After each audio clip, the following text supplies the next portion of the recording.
খেলার আরেকজনকে দেখা রাখবে। আর তুমি যদি তোমার কাজটাকে তুমি করতে সঠিকভাবে, তুমি এখানে বসে থাকতে না, তোমার ফাঁকি হতো না, তুমি আজকে খাতা ভরে ইয়ে করে দিতে। তা আজকে আমরা আমাদের জীবনটাকে মানে নানান রকম আয়েসের কারণে ফাঁকি দিচ্ছি, ফাঁকি দিয়ে দিচ্ছি। এই ফাঁকি দেওয়ার কারণে আমরা কিন্তু শেষমেশ খালি হাতে চলে যাচ্ছি, পুরো কিছু নেই আমাদের, শূন্য জীবন। এই জন্য যে আমরা যা ফাঁকি দিছি আল্লাহ তাআলা আমাকে আমরা যেন সবাই বুঝতে পারি। এই জন্য বললাম যে আমি মাঝে মধ্যে পড়ি যে আল্লাহ তাআলা কী বলছে কোরআনটা। আমি তো তিলাওয়াত করে গেলাম, 2 পারা খতম দিলাম, বুঝলাম না। এখন দেখি যে আল্লাহ তাআলা এই ইয়ে বলছে, কত কঠিন প্রত্যেকটা। ওই সুরের কোনো কথা নাই ইসলামের মধ্যে, কোরআনের মধ্যে কর্কশ, প্রত্যেকটা কথাই কর্কশ। আমি তো দেখতেছি যে আল্লাহ তাআলা মানে সব কঠিনভাবে কথাগুলো বলছে, কোনো ছাড় দিয়ে নমনীয়ভাবে কথা বলেনি। না, কোনো নমনীয়তা নেই। কেন নমনীয়তা হবে?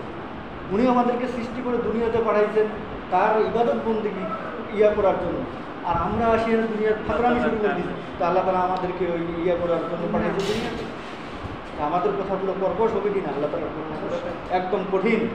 আমি তো শুনছি যে মনে হয় যে কবরের ভাষাও নাকি কঠিন, কর্কশ হয়, কর্কশ হবে, খুব কঠিন। আর আমরা কোরআন সুরে সুরে তেলাওয়াত করে শেষ করে দিলাম, গায়ে বুঝলেন নাই আল্লাহু আকবার সিজদা মারব। তাই যদি আমরা বুঝতাম, এই আয়াতগুলোও যদি তিলাওয়াত করার মতো ইয়া থাকতো, বাংলাগুলো যদি বলার মতো ইয়া থাকতো, মানুষকে যদি বলতো, আমার মনে হয় যে মানুষ ইসলামমুখী হতো, মানুষ মানে ইসলামের কথা যেত, ইমানটা মানুষের মজবুত হতো। কিন্তু এগুলো আমাদের প্রচলন নাই, রাষ্ট্র ব্যবস্থা সমাজ ব্যবস্থা না থাকার কারণে এগুলো নেই। এর জন্য সর্বপ্রথম দরকার রাষ্ট্র ব্যবস্থা এবং সমাজ ব্যবস্থা। রাষ্ট্র যখন হয়ে যাবে, সমাজ এমনিতে টনটনা, পরিবার এমনিতে টনটনা। এই জন্য আগে রাষ্ট্র যদি হয় তাহলে তো মানুষ যে নামাজের সময় কেউ দোকান করতে পারে, কেউ ঘুমিয়ে বসে, কেউ গান বাজাচ্ছে, কেউ বক্স চালাচ্ছে, কেউ। আমি আরেকটা জিনিস খেয়াল করছি যে আজান এবং ইকামতের মধ্যে কোনো সময় নেই। কারণ সৌদিতে শুনেছি যে আজান হওয়ার সাথে যার যেটা কাছে মসজিদ ওইখানেই সাথে সাথে নামাজ শুরু হয়ে যায়। তার মানে আজান এবং ইকামতের মধ্যে সময়ই নেই, দ্রুত লোকটা যাবে। তার মানে লোকটার অজু করবে যে এটা ওর সময় নেই, তাকে সবসময় অজু করেই থাকতে হবে। তার কী একটা অবস্থা! আমি ওই যে টিটুল মামার মানে জানাজার ওইখানে আমাদের মনির মামা আলোচনা করলো যে নবী সাল্লাল্লাহু আলাইহি ওয়াসাল্লামের মানে উনি হজত সেরেছেন সম্ভবত, প্রস্রাব পায়খানা করেছেন, করার পরে উঠে এসেছেন, বলছে যে পানি নিয়ে আসে। এর মধ্যে উনি তাইমুম করলেন। তো অল্প কয়েক হাত, 20-25 হাতের কোনো একটা উদাহরণ দিল, 20-25 হাত এরকম দ্রুত পানি নিয়ে, তো হুজুর আমরা পানি নিয়ে এসেছি। এর মধ্যে নবী সাল্লাল্লাহু আলাইহি ওয়াসাল্লাম তাইমুম শেষ করে নিল। এসে বললো যে এর মধ্যে যদি আমার মৃত্যুটা হতো। তার মানে ওযুটা কত জোরে, পবিত্রতাটা কত কিছু। আর আমরা মুতেছিতে লুঙ্গি দিয়া মুসিয়া সই। তাহলে ওই মানুষটা কি সঠিকভাবে ইসলামের মধ্যে আছে? ওকে যদি আপনি বলেন যে মুসলমান, আর ওই মুসলমান দিয়ে যদি এই দেশ ভর্তি থাকে, কোনো লাভ নাই, কোনো লাভ নাই। ওই মুসলমান থাকতে কি আমার ওটা কি মুসলমানের মধ্যে পড়ে না? তাহলে ওকে যদি আমার সাথে আপনার সাথে ইয়ার সাথে যদি তুলনা করা হয়, তাহলে মুসলমান কে? এটা প্রশ্ন থাকবে আপনার আমার মধ্যে। তাহলে মুসলিম মানে ইসলামের মধ্যে পরিপূর্ণভাবে আমরা ঢুকলাম কোথায়? আমার মুসলমান হলাম কোথায়? আমি মুতিয়া এখন পানি নিয়ে জানি না, ঢিলা করে ব্যবহার করিয়া জানি না, আর আমি বলছি যে আমি মুসলমান, ঈদের নামাজ পড়িয়া গেছি, রোজা দিছি, শুক্রবারে জুম্মা যাই, মুসলমান।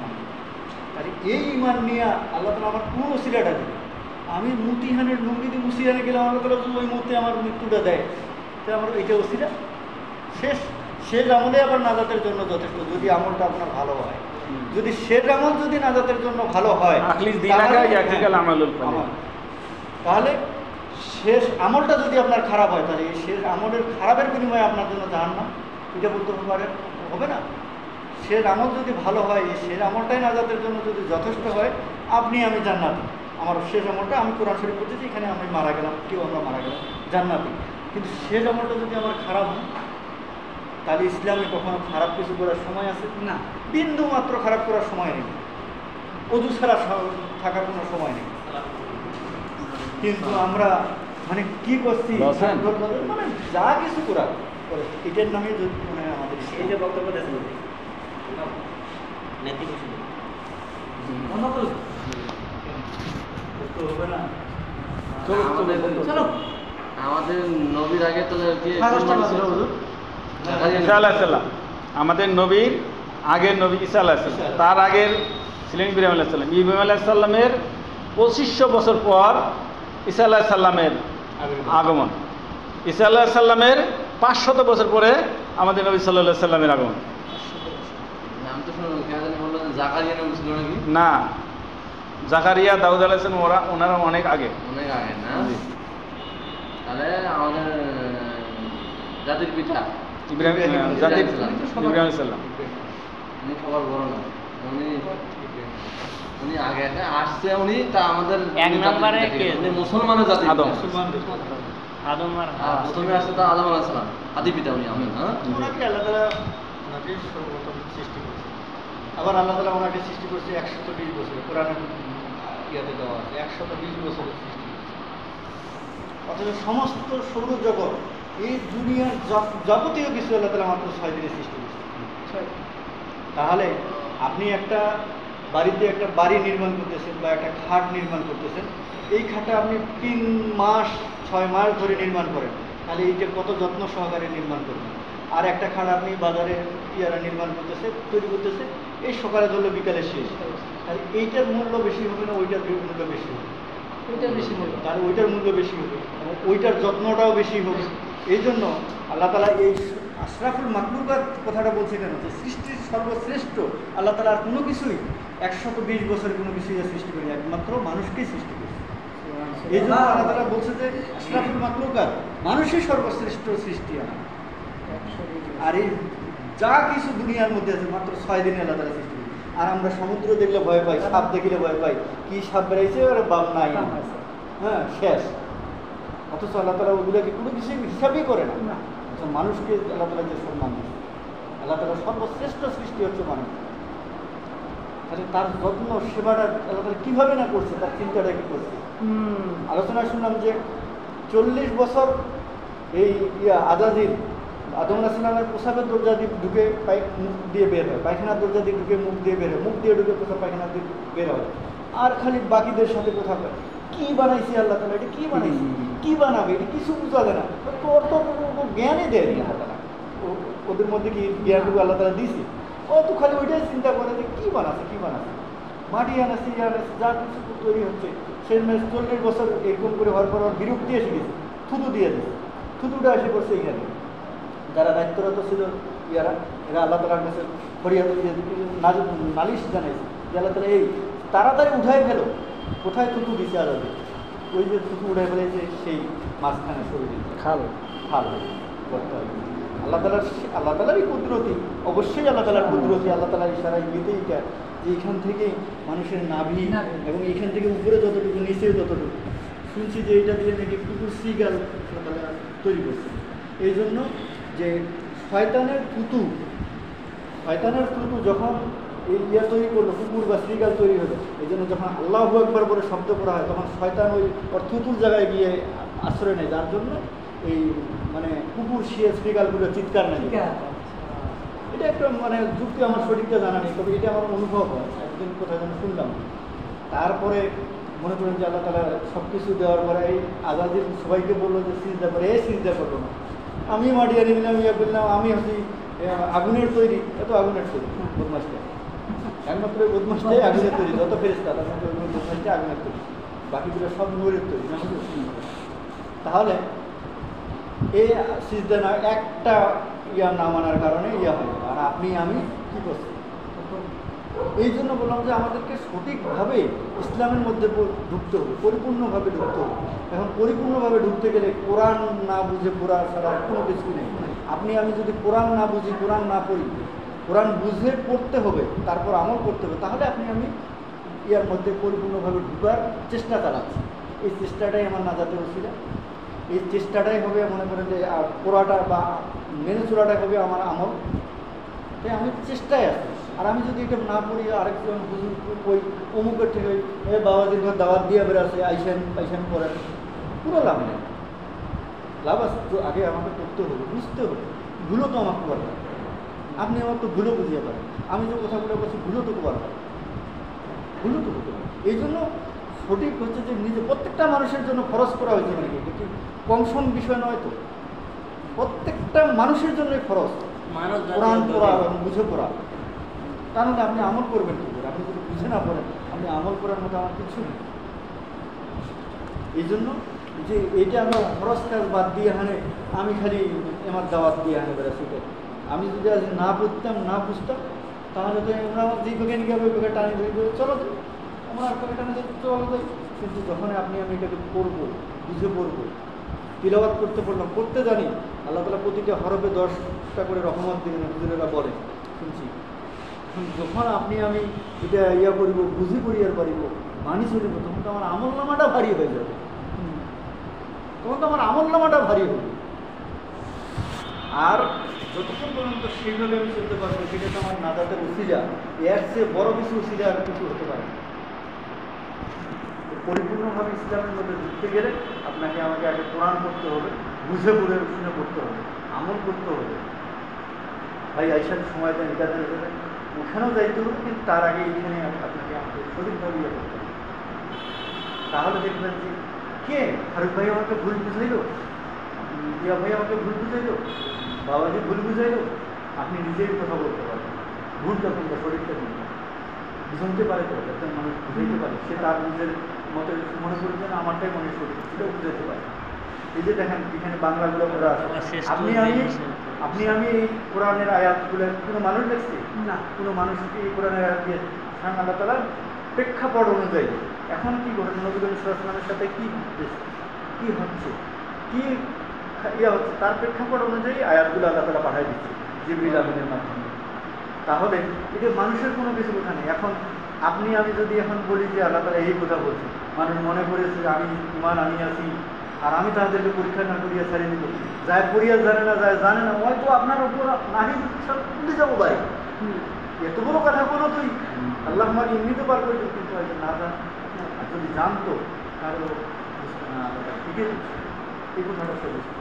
আমি তোমাদের পূর্ববর্তীদেরকেও পরীক্ষা করিয়াছি। আর যদি এখন আমরা বলছি এখানে মুসার কথা ছাড়া কারো বুঝে না, লুদের কথা ছাড়া কারো কথা বলে না, কারো অন্য কারো কথা বল, সবাইকে আল্লাহ তাআলা পরীক্ষা করছে, কাউকে আল্লাহ তাআলা পরীক্ষা না করে ছেড়ে দেয়নি। আদম আলাইহিস সালাম তো পরীক্ষা করেনি, উনি তো প্রথম মানুষ, ওনাকে আল্লাহ তাআলা পরীক্ষা করেনি। তো ওনাকে যদি পরীক্ষা করে তা আমরা কারা? এরা বলতেছে, এরা অনেক মানুষ মনে করে যে এরা খালি এইটা করে ওইটা করে ওইটা করে, কিন্তু আসলে তা কোরআন কি বলে, আল্লাহ তাআলা সবাইকে পরীক্ষা করছে। আর ওই যে প্রত্যাবর্তনের একটা কথা বলল, তোমাদের প্রত্যাবর্তন আমার কাছে, আমার মনে হয় যে এটা আমি মানে ইয়ে করে শেষ করতে পারিনি, এই আয়াতগুলো বহুবার মনে হয় আছে। ইন্না লিল্লাহি ওয়া ইন্না ইলাইহি রাজিউন, এটারই অর্থ তো এটাও একটা অর্থ, এই ইন্না ইলাইহি রাজিউন, অবশ্যই অবশ্যই তোমাদেরকে আমার কাছে প্রত্যাবর্তন করতে হবে। আমরা খালি মনে করছি যে যাই মরছে ওয়াহিদ, আমরা মরিয়া না, এটা আমারও ধারণা ছিল চতুর্পাশে লোকজন মরে, আমাদের বাড়িতে কোনো মৃত্যু নেই, কেউ মরে না, আমাদের বাড়িতে নাম মরে না। যেদিন আমার আম্মা মারা গেল সেদিন আমি মনে করছি যে আমার আম্মাও মরিয়া গেল, যেদিন আমি মরিব ওই দিন আমি কুবারে পাবো, কুবারে পাবো সবারই জন্য, মানে সবাই এক।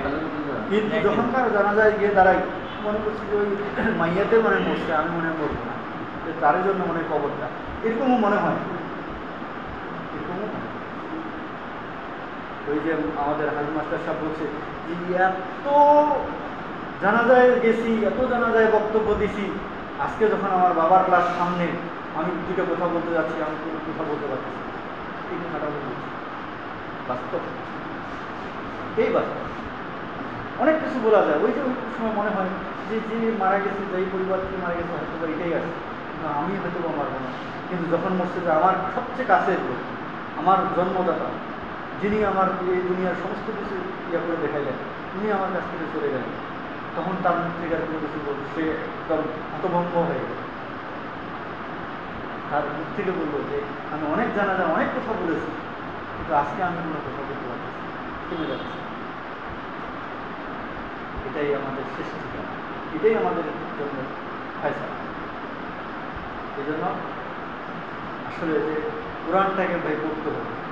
আর আমরা যদি কোরআন আরবি দিয়ে পড়ি আর আমাদের অন্তত বাংলা দিয়ে মানুষগুলোকে বলি ভাই তুই বাংলা পড়িয়ে ভাই, তুই বাংলাটা দেওয়া আছে, প্রত্যেকটা আয়াতগুলো দিয়ে দেওয়া আছে যে এইটা এত নম্বরে বাংলাগুলো কী কী লেখা আছে, তাহলে মানুষ তো বুঝতে পারবে। এটা বোঝার জন্য, এটা বোঝার জন্য আমি তো সবটা বলছি, বোঝার জন্য। মানে কোথায় নমনীয়ভাবে আল্লাহ তালা কথা বলেনি, কেন আল্লাহ তালা নমনীয়ভাবে কথা বলবে?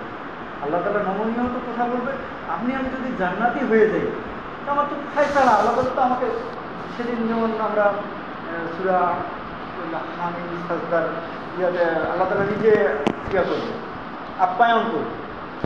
ইহা আল্লাহ তালা ইহা পরম করুণাময় আল্লাহ তালার পক্ষ হইতে আপ্যায়ন, নুজুলাম মিন গফুরুর রহিম, এই নুজুলাম মিন গফুরুর রহিম, গফুরুর রহিম। হ্যাঁ, তাহলে আল্লাহ তালার পক্ষ হইতে আপ্যায়ন করবে। আল্লাহ তালা কি আপ্যায়নটা করবে আপনাকে আমাকে? এখন আমার যদি আমার বিরিয়ানি খাওয়ায়, তারপরে ঠান্ডা মান্ডা দেয়, আর যদি মদ খাই উদার দেয়, আমার মতো আর খুশি খায় আছে, আল্লাহ তালা এগুলো দিবে? আল্লাহ তালার পক্ষ হইতে আপ্যায়ন, তার মানে দুনিয়ার কোনো কিছুই সেখানে কোনো কিছু ইয়ে করতে পারবে। আল্লাহ তালা নিজে তার পক্ষ হইতে আপ্যায়ন করাবে জান্নাতীদের, জান্নাতীদের।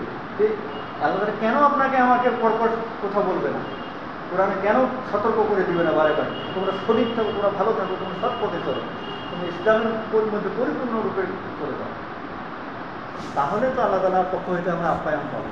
আর কোনো কিছু করলাম না, সব কিছু দুনিয়ার না, এমার দেশে খেয়া বেড়ে গ্যাস্ট্রিকও বানানো, আর আল্লাহ কাছে আল্লাহ তোমার আল্লাহ দেন আমরা খাবো। সেদিন এই যে মারানোর সাথে মারা গেল আমাদের এই রইসুদ্দিন ভাই আব্বা, এখানে একটা কথা বলছেন, আশরাফুল হুজুর একটা কথা বলছেন যে আমি মনে করি যারা মানুষের মতবাদের উপর প্রতিষ্ঠিত, এইভাবে কথাটা বলছেন, সে অনেক ব্যাখ্যা। মানুষের মতবাদের উপর মানে মানুষ রচিত কোনো আইনের উপর আপনি আমার বা সমাজের মানে আইন প্রতিষ্ঠিত বা চলাচল বা বিধি নিয়ম পরিচালিত হয়, যারা এই কর্মগুলো করে তারা শিরকের সাথে সম্পৃক্ত। কারণ আমরা যদি মুসলমান দাবি করি, তাহলে আপনার এবং আমার আইন, আপনার এবং আমার জীবন বিধান হবে কোরআন, আপনার এবং আমার জীবন বিধান